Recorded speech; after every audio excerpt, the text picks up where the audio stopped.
ndo wanda kubhadharira muda urume wacho. Saka inini mai ndanzwisisa mai.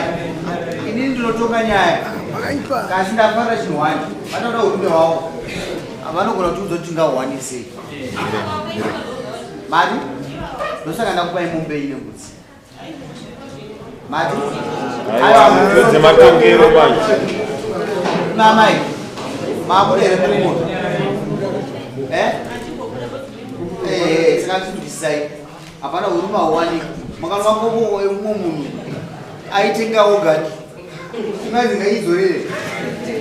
Unono replace nokwati kuita. Tumoti mimi kuwe Mumbai, ngotwa Mumbai nembudzi zvoda musha kwani. Kwenyu.